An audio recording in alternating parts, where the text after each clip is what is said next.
all week, I have been getting messages left and right about some big boat that got stuck in a canal in Egypt. Hey Sumito, have you heard about the Evergreen? Sumito, are you covering anything about the Suez Canal? Do I look like Philip DeFranco to you?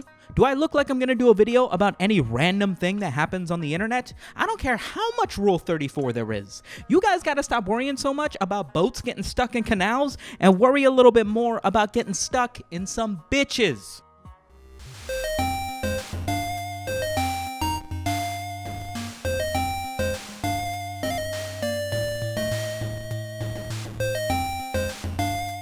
Back in the early 1700s, speedrunners were getting sick of having to go around all the newly found continents in order to make the deliveries that their ships had to make. They wanted to be able to take their ships over land, but that was only possible with small ships that you could pick up, not these larger vessels. At one point, somebody decided, hey, why don't we just take the water and move it somewhere else? And thus, the canal was born. Although existing since the early 4000 BC for irrigation purposes, it had not been implemented in this way until about the 1700s, and now boats could pass through Africa instead of having to go around Africa, saving God knows how many frames. One such canal is the Suez Canal, which over the course of the last week, unfortunately, has transformed itself from a canal into a wading pool, as a ship pushed by wind, turned sideways, crashed, and now blocks the entire thing. The name of that ship, the SS Evergreen. Not to be confused with the SS Evermeme, which is an imaginary ship that only exists in the Ordinary Things X SumitoMedia fanfiction that only exists for this joke, but now that I've said that out loud, I feel like somebody's gonna write it, and I don't know why I do this to myself. I could exercise you. This could be your phys ed. Cheat on your man, homie. I tried to sneak through the door, man. Can't make it. Can't make it. The shit's stuck. Out of my way, son. Door stuck. Door stuck. Please. I beg you. We're dead. Naturally, when there's a problem of this magnitude, the highest IQ of us need to come together to provide a solution. The current thing that they're trying is to dig out this massive ship using excavators, and to nobody's surprise, that's taking quite a while. My plan was to roll up the ship in a giant catamaran, then just roll down to the end of the canal, bump into a wall, and boom, off comes the ship, and you can just make up the lost points by rolling up other things in your catamaran. It's an easy solution. Really, what I think we should be doing is just leaving the ship stuck. Honestly, not only do you have this giant wading pool of backed up water right next to the Sahara Desert, exactly where people would want it, but more importantly, we would continue to get some excellently spicy memes. I mean, when you think about it, this is a pretty boring event. Oh, a ship got stuck in a river, who cares? And yet, it's such a huge ship in such an important place to blockade that we've gotten excellent memes, spicy solutions, even Rule 34 for some reason. The internet is better off with this thing stuck. So I say leave it, just for like another week or two. And yet, every time I say that, people say the same thing.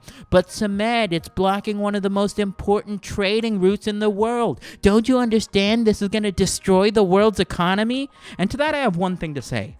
How about you worry a little bit less about destroying the world's economy and worry a little bit more about destroying some bitches?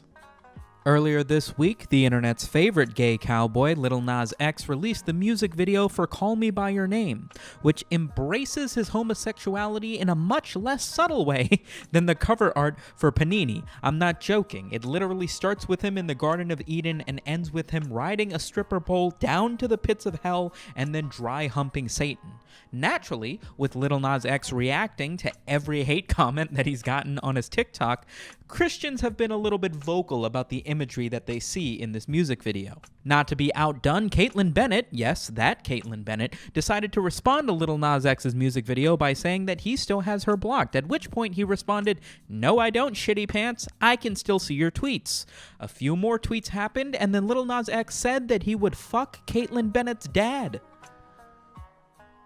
I'll be honest, this series of tweets was an even wilder roller coaster than watching the music video.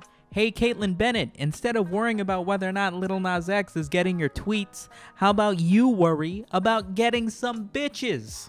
A quick reminder on just how savage Lil Nas X is. If you've forgotten, he's a millennial, so he understands how to waterbend clout and internet attention to his personal gain, regardless of the situation.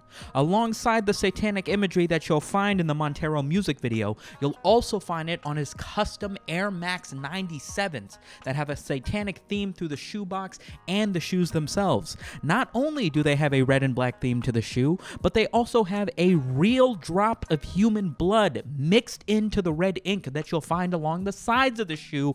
It is the most baller thing I have seen in my life. I want a pair, but naturally they'll be going for thousands. Naturally, in the culture of cancel culture that we find ourselves in here on the internet, the outrage has received a response. Nike has claimed to have no involvement in the sales or creation of Lil Nas X's shoes, despite the fact that they're literally Nike Air Max 97s, and Lil Nas X has put out an apology video. Nope, Lil Nas X put out a video titled My Apology for the Shoes that 9 seconds in just cuts to him dry humping Satan. There is a link down in the description that links to a real apology video, and nope, that link goes right to the full music video for Montero. Good shit, Lil Nas X. I cannot express how proud of you I am right now. Cancel culture only cancels you if you let it, and nobody shows that better than Lil Nas X in his pursuit to express who he truly is. You think I don't know what it's like to be hated by a community? I'm an Evangelion fan, and I cannot express just how proud of Lil Nas X I am right now. Keep it going, buddy. I'll always be a fan of yours. And to anybody who's at home upset at the imagery being shown to your children, how about you start acting like an adult and worry about imagining some bitches? How about you make a formula to get yourself some bitches, crabs? Listen, I'm not happy. Let's go. I'm not happy about this, but Let's go. but we're gonna have to take a look at some DaBaby memes. Let's go. They're everywhere. I don't really understand them. It's like some of it's his voice, some of it's his head. Not right now, bro. No patience. I'm a big fan, bro. I listen to all your music. What's your favorite song? You did the box, right? Fuck you, nigga. Some of it's just people clipping him in when any source of media says DaBaby. I don't get it, man. She wants to talk to Stewie. What do I do? Here, give me the phone. I do a great Stewie. Hey, Lois, it's me, the baby. Let's go. I'm not black. Should I call him the baby instead? No. You should still say DaBaby.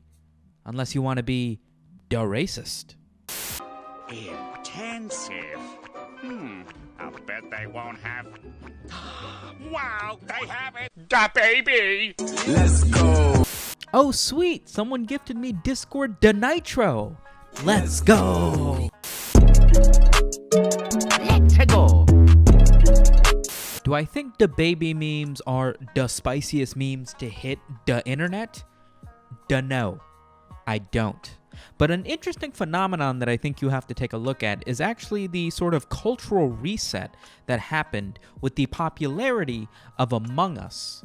See, the game Among Us was so simple in its execution, so simple in its gameplay, so simple in its art style, so simple in its sound effects and music, that no matter what creative outlet you had, no matter what type of artist you are, whether you were a YouTuber, a streamer who could play the game, an artist who could make fan art, an animator who could animate the game, a music producer who could make Among Us based music, it engulfed everybody's workload because it was so popular. You could blow up in whatever facet you wanted to by just including Among Us in your title or your tweet or whatever it is. Because of that, people's tolerance for how spicy a meme could be plummeted. Honestly, every meme for like 3 months straight was just, hey guys, look how sus this trash can is. That's it. That's everybody's vocabulary was just, dude, it's kind of sus, dude. It's sus. 3 letters, sus. That's it. The game was so simple you could play it on your phone. The characters were so simple that you could literally see them anywhere, on the hoodies, on I don't want to say too many examples because then I'm gonna have to find pictures of examples, but look over my shoulders. Look how easy it is to find these Among Us characters. And I think DaBaby memes are really only getting this popular because of that. Because our tolerance to memes is so low, it's like we're progressing past the meme human evolution charts. And before we can really appreciate something with the complexity of bone-hurting juice, we have to get through the absolutely mind-numbing quality of memes that are on par with, like, they did surgery on a grape.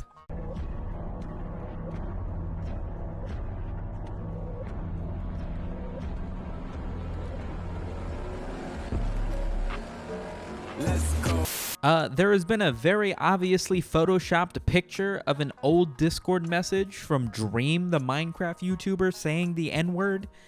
It's very clearly fake. I don't know what a dude with 10 million subscribers does in his free time, but it's probably not destroy his entire career for no reason.